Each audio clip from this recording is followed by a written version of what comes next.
Queridos irmãos, queridas irmãs, então esse vídeo é de número 35, a Gênesis capítulo 2. Avó, a mola não, vai fazer. Meu filho, agora você pronunciou corretamente, né? Capítulo 2, porque eu só falo capítulo 2, né? Ah, pelo amor de Deus, a mola não. Ué, Barbosinha. A senhora é Barbosinha também, sim. Mas só vai me dizer que a senhora não ama o Barbosinha aqui. Eu sabia que a senhora ia dizer que me ama. Tá vendo? Aí. Ó que loucura. Ai, meu Deus do céu. Tá guardado no sanatório. Diz que não só me ama. Não vou te falar. Como também me dá colo constantemente. E vocês não têm noção do quanto é gostoso esse colo. É o colo da imortalidade. Não é o colo da morte. Você entendeu? Então, nós ainda nos encontramos no tema a providência. Às vezes muitas pessoas podem pensar, como eu já disse, né? Luiz, você está debochando de Deus, ó. Jesus, tal. Mas eu creio que você conseguiu entender, até porque, ó, eu vou ler só um pedacinho aqui para você ver que essa forma nossa de explanar, ela é uma forma assim muito livre, muito gostosa. Nós usamos termos assim muito simples que dê para as pessoas captar, entendeu? Porque o que adianta você falar difícil e as pessoas não entender nada? Então olha só para você ver. Nós vamos ler novamente o trecho que fala sobre a providência e depois nós vamos ler umas 2, 3 linhas abaixo para a gente tecer um comentário em cima. Você vai ver como tem fundamento o que nós estamos dizendo aqui. Ó, a providência é a solicitude de Deus, quer dizer, é a atenção de Deus, né? É a solicitude de Deus para com suas criaturas. Ele está em toda parte. Ele é Deus. Tudo vê, a tudo preside. Mesmo as coisas mais mínimas, é nisto que consiste a ação providencial. Só que nós vamos ler agora, olha só para você ver. Vamos ler só umas 2, 3 linhas, mais ou menos, só para a gente interagir aqui, né, no esmiuçamento. Olha o que Kardec diz aqui, ó. Como pode Deus, tão grande, tão poderoso, tão superior a tudo, porque ele é a inteligência suprema, é a causa primeira de todas as coisas. Ele é, olha aqui para você ver,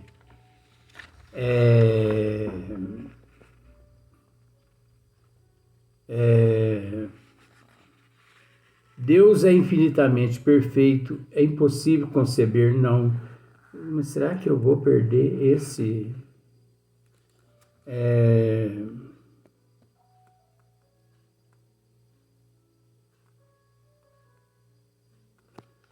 Engraçado que eu perdi aqui. Eu perdi aqui a.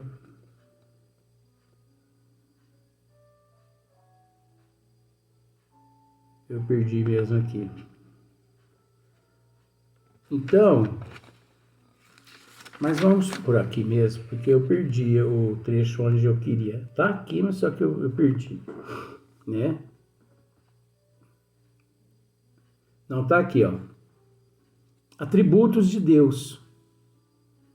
Deus é, pois, a inteligência suprema, é soberana, é único, eterno, imutável, imaterial, onipotente, soberanamente justo e bom, infinito em todas as perfeições, e não pode ser diverso disso.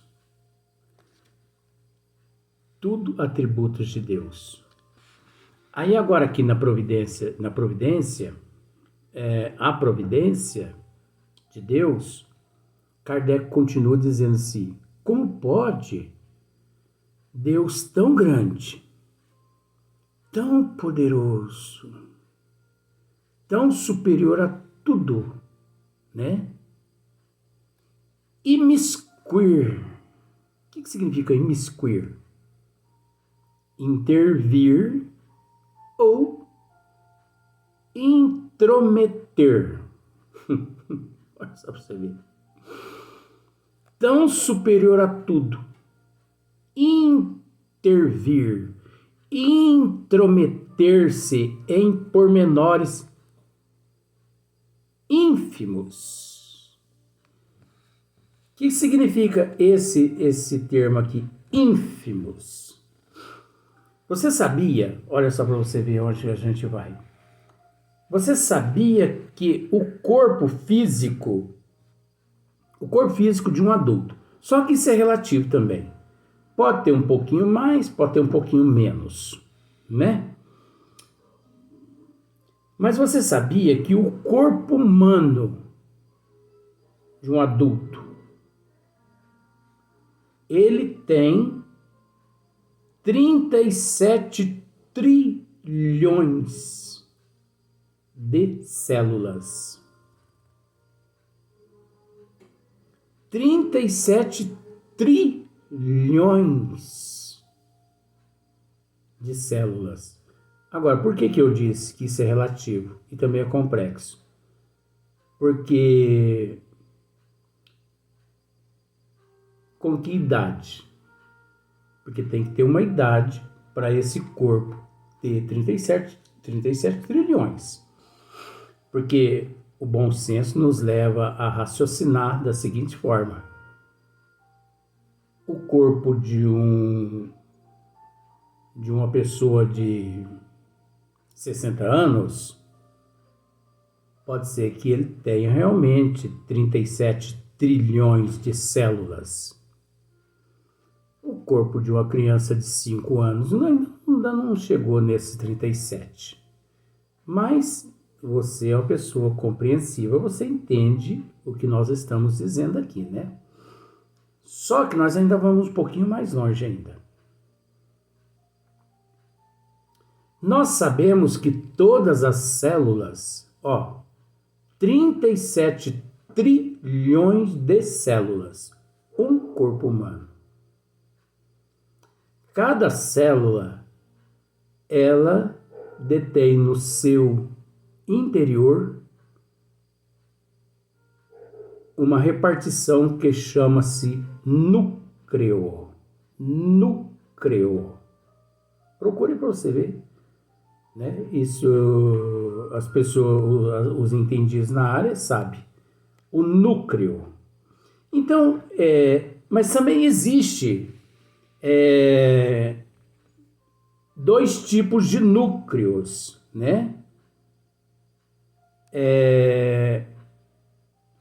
Procarióticas e eucarióticas. Dois tipos de núcleos. Eucarióticas e procarióticas. Anota isso aí. Eu estou arrumando aqui o meu sistema aqui. 2035, tá caindo aqui a minha tecnologia, né? Já arrumei. Então, esses núcleos, né, da procarióticas e eucarióticas é onde fica guardado todo o... Ali fica armazenado tudo que está relacionado aos genes, né? A genética e tudo mais. Mas o que eu quero dizer é outra coisa. Você já parou para pensar que esses 37 trilhões de células, o perispírito, né? O perispírito nosso, ele encontra-se mergulhado em meio a esse número de 37 trilhões de células, que equivale a dizer que, ao mesmo tempo que o perispírito encontra-se ligado a essas 37 trilhões de células, ao mesmo tempo, essas células, elas são independentes do desejo do perispírito, que por vez o perispírito, ele não é detentor de desejos, porque o espírito é que emite controle, que tem controle sobre o perispírito.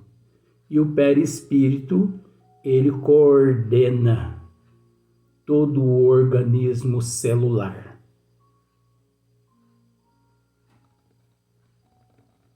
Aí você pode me fazer a seguinte pergunta: Luiz, mas por que você está falando em 37 trilhões de células eucarióticas, procarióticas, perispírito, espírito?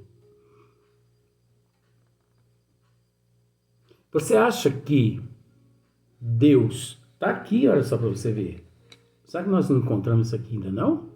Ó, como pode Deus, tão grande, tão poderoso, tão superior a tudo, imiscuir, intervir, intrometer-se em pormenores ínfimos? Que significa ínfimos?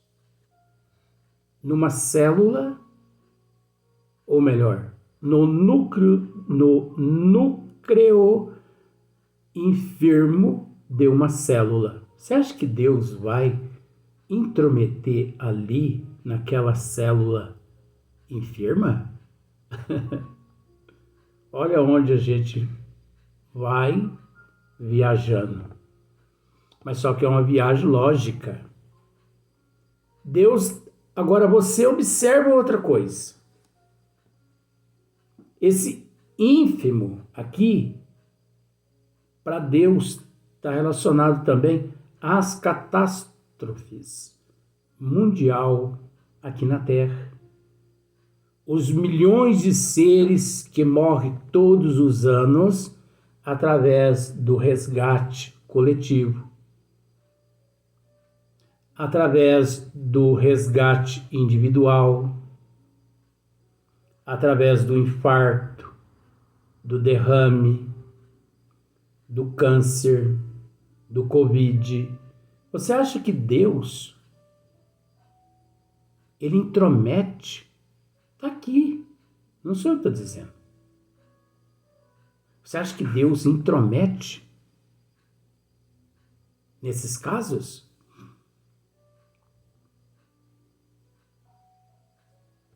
Ele não pode intrometer, porque a partir do momento que ele intrometer,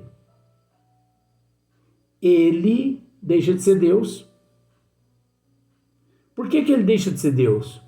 Porque ele concedeu aos seres, ele concedeu todos aos seres na condição de hominal o livre-arbítrio, o desejo de escolha. Você tem o desejo, você tem a livre e espontânea vontade para você escolher o veneno ou o leite. Então, a partir do momento em que infringimos as leis do Criador, respondemos amargamente na atual existência, se der tempo, ou nas próximas existências.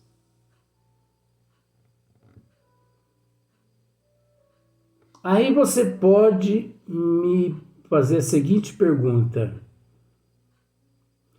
mas os resgate coletivo, como por exemplo,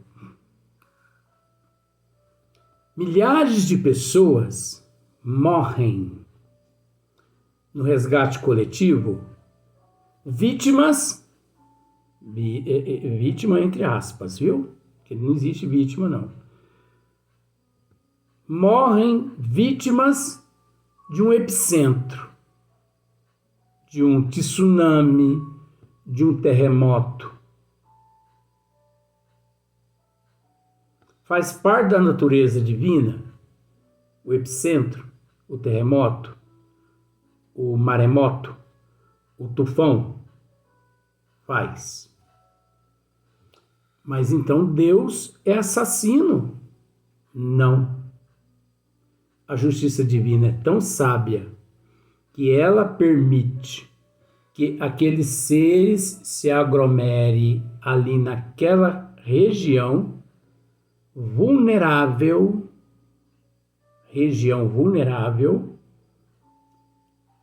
sabendo a providência divina que o magnetismo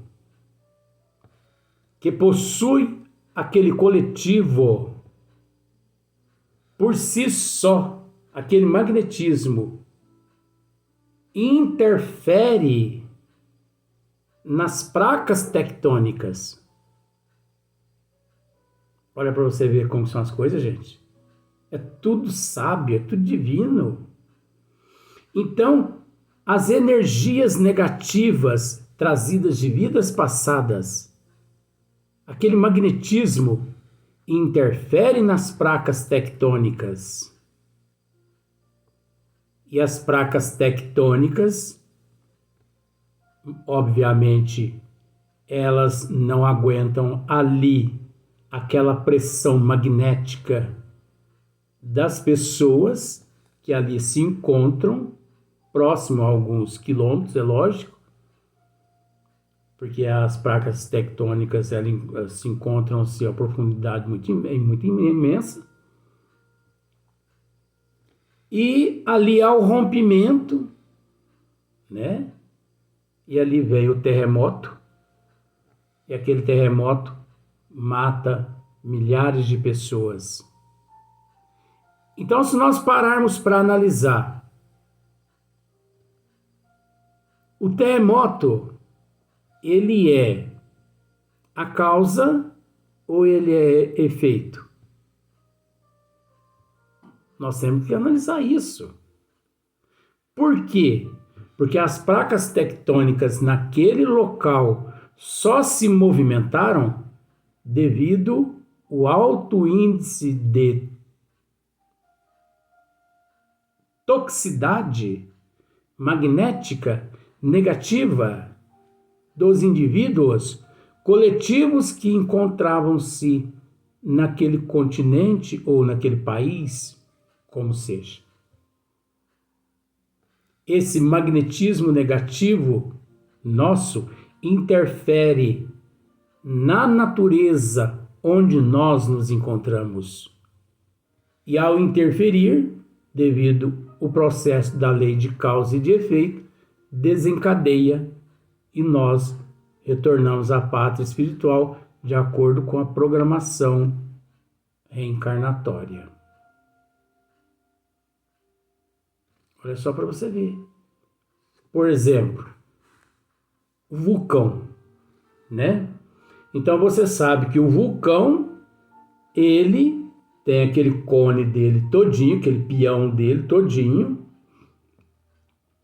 mas você observa que quando ele, né, a larva vulcânica, que antes é o magna, né, depois é a larva vulcânica. Quando ocorre a erupção, pode observar para você ver. Esse lado de cá do vulcão, se ele derrama o magna, que depois se torna larva vulcânica, para o lado de cá, não atingiria cidade nenhuma. Mas acontece que derrama aquele magna, aquela larva vulcânica, derrama para o lado onde há cidades e milhares de pessoas morrem. Agora, o que atraiu aquela larva vulcânica? A necessidade do resgate coletivo das pessoas, aquele magnetismo. De forma que o que nós estamos querendo dizer é que nós somos imãs. Nós atraímos, de acordo com as nossas energias, positivas ou negativas, nós atraímos o que presta e o que não presta. Semelhante atrai semelhante. É a lei de causa e efeito. Observa para você ver. Observa que alguns tufões, principalmente nos Estados Unidos, naquela região para lá,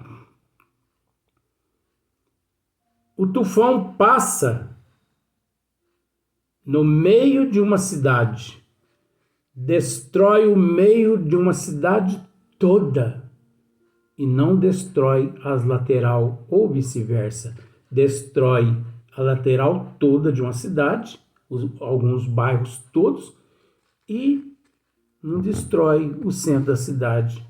Por que será, gente? Por um acaso?